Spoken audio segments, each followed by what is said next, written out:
Hi friends, welcome back to another episode of Generation Tech. My name is Alan. For a lot of us diehard fans out there, the way Disney did Thrawn in the Rebels series really rubbed us the wrong way. Not only did they take a deep and interesting character and turn him into more of a generic villain, they also let a bunch of space whales ultimately defeat him with a gaggle of squirming tentacles. This is Grand Admiral Thrawn, one of the finest tacticians and strategists in Galactic history. He was not only the savior of the Chiss, but potentially also the savior of the Galactic Empire. But no, he was cut down in his prime by animals who really don't have a right to exist in the first place. It's the ultimate tragedy in Star Wars, if you ask me. But what would have happened had Grand Admiral Thrawn not been carried away into the unknown region by a gang of space whales? How would the Galactic Civil War have changed if he was still around? Even the most carefully laid out battle plans can easily collapse the moment the turbo lasers start firing.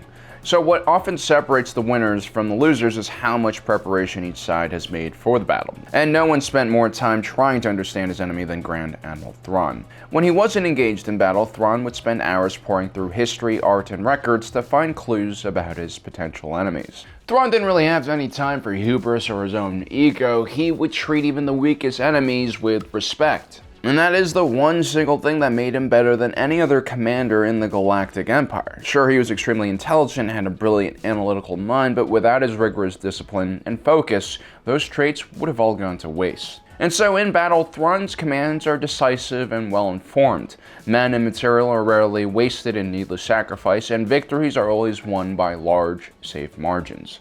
This is more than enough to win him the admiration of his men and the favor of his emperor. Thrawn did have one major weakness. To begin with, he wasn't the most social individual, even when he was amongst his own people, the Chiss.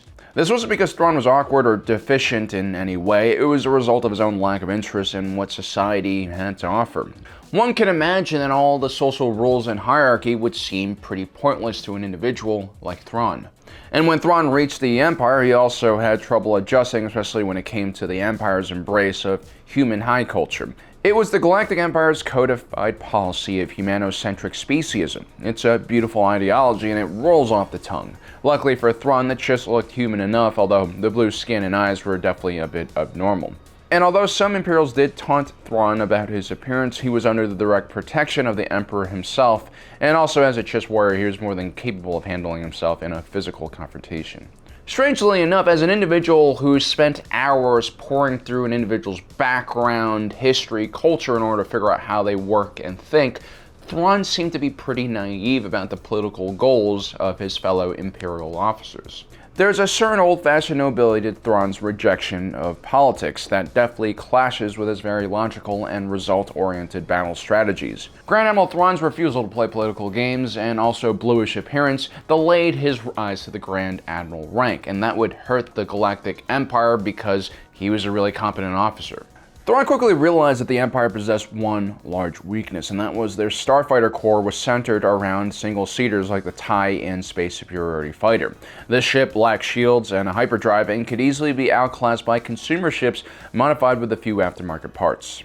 It was clear to everyone that the Empire put a lot more focus and resources on their capital ships. But Thrawn recognized very quickly that the growing insurgency would capitalize on this major weakness in the Imperial arsenal, and had already witnessed firsthand how superior the Rebel A-Wings and X-Wings were to the TIE fighters. Instead of complaining to his superiors about this inadequacy like a lot of other officers would, Thrawn basically starts designing his own starfighter, the TIE Defender. Utilizing the existing cockpit design of the TIE Defender has an additional wing, and is fully equipped with shields, a hyperdrive, and heavier armor and weapons. It is superior to the base TIE Fighter in almost every way. On one of its first missions, the TIE Defender successfully intercepts a Rebel convoy, destroyed several escorting Rebel fighters, and almost kills Mon Mothma, which would have effectively ended the war. Unfortunately, the TIE Defender line never went into mass production, and after Thrawn was blasted into the unknown region with space whales, the project essentially ended.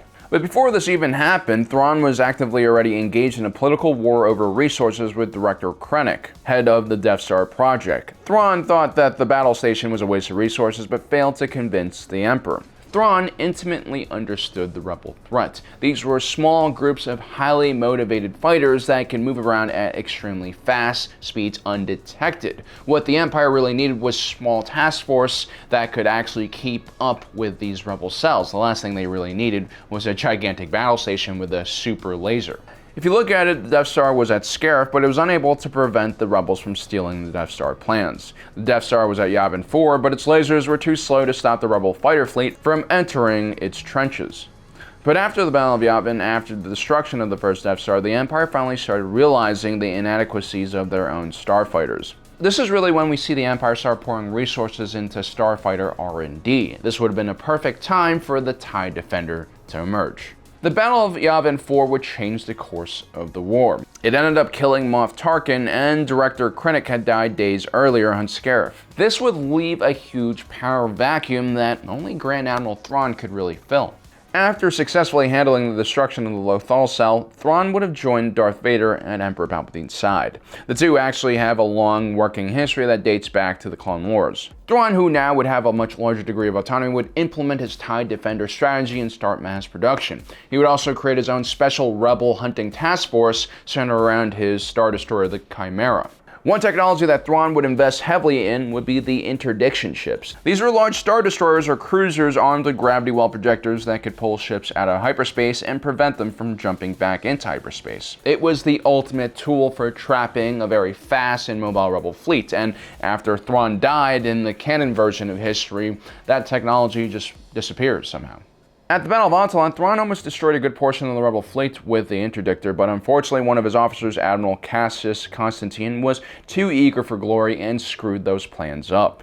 Constantine had been charged with one of the interdictors and had been ordered to maintain a blocking position at the rear of the Imperial fleet. He disobeyed these orders and ended up engaging the rebel fleet and was killed when Rebel Commander Jun Sato rammed his carrier into his ship. Had Thrawn really been in charge of the whole battle plan, he would have never tolerated someone as stupid as Admiral Constantine. Thrawn was not only a brilliant tactician, he was also an excellent leader.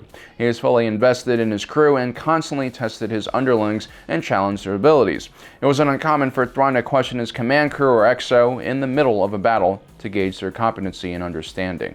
By understanding the limitations of his own crew, he was able to use them more effectively in the middle of a battle.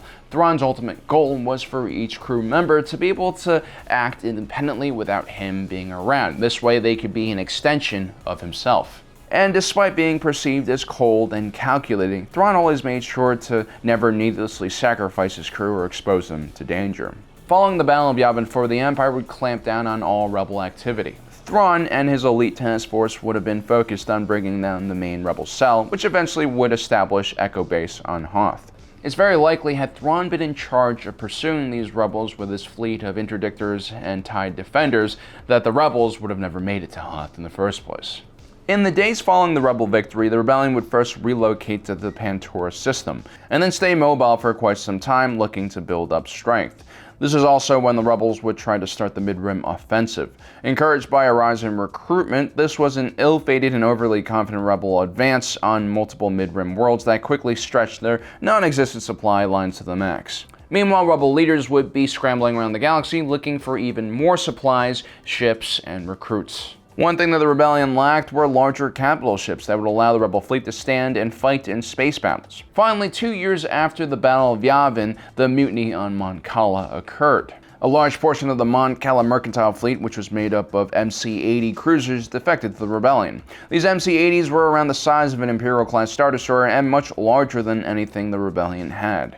Shortly after the mutiny, all of these ships would gather at the Mako Ta space docks deep in the Outer Rim for a great celebration. Unfortunately for them, the Empire had been notified about this gathering, and a spy had introduced a bug into the rebel fleet's computer system, which eventually locked down all of the ships. Darth Vader was originally in charge of the Imperial attack on Mako Ta, and he does manage to destroy several MC-80s, but most of the rebel fleet manages to escape. Had Thrawn also been at this battle with his interdictors, it's very likely a large portion of the rebel fleet would have been lost. And that's the thing about Thrawn. He would have been relentless in his pursuit of the rebellion. And because of his competency, the Empire might have adopted less extreme measures in their long-term strategy to deal with the rebellion. This means less collective punishment on Imperial worlds, less seizures of land and resources, and maybe the plans for the second Death Star would have been scrapped altogether. You see, the more successful the rebellion became, the more desperate and crazy the Empire became. Thrawn was so difficult to defeat that whenever Disney canon does hand him a defeat, it usually comes in the form of a very silly strategy, and his enemies are given a ridiculous amount of plot armor. And that's really a testament to Thrawn's ability as a commander. But perhaps even more important than his ability as a commander is his ability as a leader of men. Thrawn was a compassionate mentor to his crew. He nurtured a very open and free-thinking environment on his ship, solely dedicated to figuring out new ways to defeat the enemy. This was far more different from the usual cutthroat mentality that was prevalent through the Empire. The Emperor's own Sith ideology had slowly poisoned the Imperial Academy system and made inferior officers who were more focused on climbing the ranks and stabbing their fellow Imperials in the back than working alongside them. Thrawn's fleet would have been a shining example of a better and alternative culture for the Imperial Navy. So that's what I believe would have happened had Thrawn not been carried away by all those stupid space whales. As you can see, it takes only one small event to completely change the course of galactic history. Every story, every battle has a purpose. Well guys, I hope you enjoyed today's episode. Don't forget to subscribe and hit that notification button so you don't miss out on the rest of our awesome content. And as usual, thanks for joining us today. If you're watching this, you are Generation Tech.